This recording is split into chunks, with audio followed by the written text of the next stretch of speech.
Okay, let's see, where do I start here? Start by saying that it's hard to win in the SEC. That was evident today.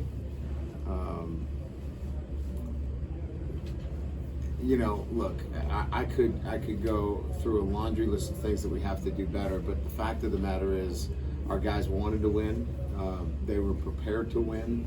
They were prepared to play a team that was coming off a disappointing loss, and we knew that they were going to play hard today, and they did. It's a well-coached football team. Coach Pittman does a great job. I thought Barry Odom was called a great game defensively. Their team was prepared, and they were a great challenge for us today. But we found a way to win on the road, and that's really what this is about in terms of when you play in a league like this, and in particular the SEC West, find a way to win. And that's what I'm proud of.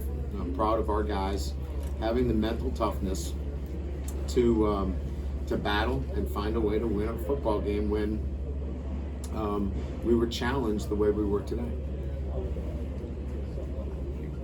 So, that's kind of my takeaway. I'm not sitting here disappointed. I am excited that we won the football game in a very difficult environment where a team was coming off, and our guys knew that. We're in a different realm now. We're being hunted, and we're going to get everybody's best shot, and they understand that.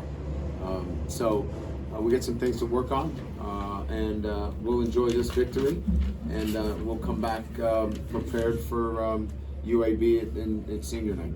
So with that, we'll get you guys. You have a question? Raise your hand, Brody. Yeah, I guess obviously Harold Perkins, big day. I mean, you talk about how you keep him in simple roles, but I mean, what does that say about how special he is that in that role he can do that? Yeah, I mean, look, there's 8 tackles, 4 sacks, 2 forced fumbles, all over the field, impacted the game obviously to the level where, we win the game because of his final play too. Multi-dimensional player. Makes a great play in pass coverage. Getting under, a throw late in the game. I don't think there's enough superlatives to talk about this young man as a true freshman coming into his own. You can imagine he was awarded the game ball, but yeah, he's he got sick before the game. I threw up as we were going into our team meeting. And, I said, hey, MJ threw up when he had his greatest game. And he said, who's MJ? I was like, man, I am getting so old. But, yeah, he's pretty special. What kind of sick was he? Flu. Yeah. No problem. 4 sacks. Yeah. Koki, you have a question? Yeah. With Jane Daniels in that passing attack, what were some of the issues that Barry Odom was able to sort of create for you guys there? Yeah, a lot of multiple looks. He was hesitant. He just didn't have that aggressiveness that he needed. And he wasn't sure at some of the things. So that's, we got to do a better job coaching him, and he's got to be more assertive. And they did a lot of things defensively that I thought were really good. 2 or 3 times we had wide open receivers. We run play action bang routes, and we draw the backers up inside, and they rally back out and get a hand on it, knock down some short touchdown passes. They played really well. So we've got to get better at coaching the position, and they did a really good job defensively. Leah? All season you've kind of been saying that Harold Perkins has these points of growth that we haven't seen. So what areas have you seen him grow to have a game like this? I think his ability to drop in coverage, we saw that today, being in the right place, and gap responsibility. There were times earlier in the year where he would just cut a gap loose, and you'd have some big runs. And he's so much more gap conscious in terms of making sure that he's fitting the plays the right way. Sometimes he'd run around things, be in the wrong gap. Just, that trust factor is really big now. Brad? Fine. To win a game like this, and you've come so far, and it looks like, well, everything's just going to work out for you, but this kind of illustrates your team is still growing, right? I mean. Oh yeah, but it's look, you still have to find ways to make plays and win these games at the end. And look, we're far from a finished product.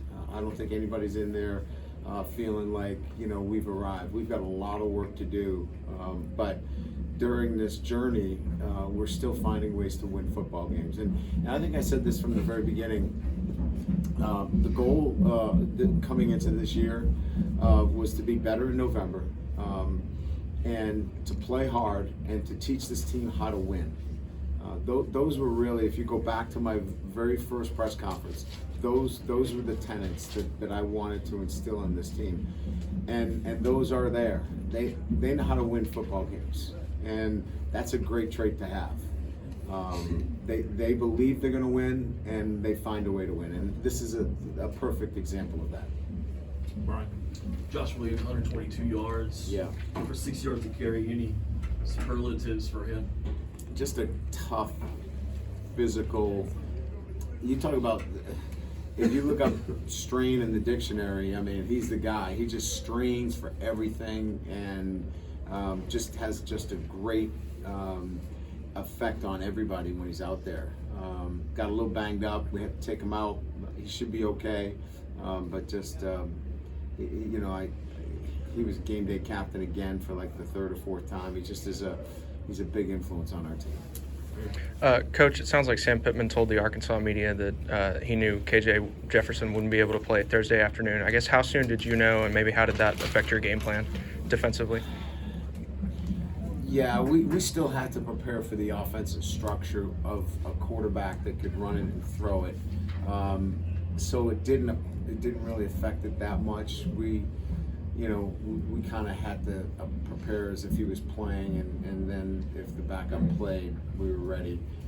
I thought the walk-on is at Fortin. Mm-hmm. I thought he did really well coming in. He threw a great ball down the sideline. I thought he gave him some great energy, throwing the football. Forced us, matter of fact, to do some things that maybe we didn't practice as much as some of the other things. So he was a catalyst for him. And then you touched on the Razorback defense earlier. What specifically did you see from the pass rush that made them so effective with the 7 sacks? Well, we ran into quite a few of them. They did a really good job of staying on the edge. They did not want Jaden outside the pocket. We should have been stepping up in the pocket a lot more. We tried to get outside. They were not going to let us outside. They stayed on the edges. There were no 4 techniques. These guys stayed in 5s, stayed to the level of the quarterback. I thought that they were well coached in terms of what they were trying to accomplish. I thought they did a really good job. Thanks. Coach, the 2 early turnovers that Jaden had, do you think that kind of affected him moving forward? And after the Auburn game, you said we can't win with 85 yards passing. We're at 86 today. Do you just think it was just kind of an outlier? That's just how today went? Yeah, I mean, we've thrown for 400, right? Yeah. I think the ability to run the football, you've got to be able to run the football and set up at least some kind of offensive structure. And we played so well defensively. Yeah, look, it's not something that we want to make a living at, Josh. But I think that there have been some circumstances versus some of the teams that we've played. It's allowed us to play the game that way. The turnovers, I think we got to do a better job. I mean, both of them were off of zone reads, and one of them was a throw, and one of them was a pull. We just got to do a better job, and I'll put that on coaching. That we've got to do a better job of spending more time on some of those what I would call conflict reads. Matt? Coach, 7 sacks today. Can you just chalk it up to a good defensive play call game, or just a bad game for the offensive line? No, look, sacks are overrated when they come to offensive lines issues. Sometimes it's as I mentioned, the quarterback causes sacks. Sometimes it's the back. That's not fitting. You know, when you break it all down, you don't want your quarterback sacked at all. Like I said, I think they did a really good job of bringing pressures, and I think we probably needed to do a better job overall in pass protection. You know, I'm not giving the offensive line a pass here, but anytime you're talking about sacks, you should look at everybody, including the coaching of it. You know, we all are responsible for that. All right, Coach has time for 2 more right here, and then Wilson. You had a couple transfers from up here that played a lot of football. What kind of contributors have they been for you this year? Well, I would say first and foremost, they fit in really well in terms of the culture. You know, they were in a really good program here at Arkansas where they do the right things. They came in and were good models for doing things the right way.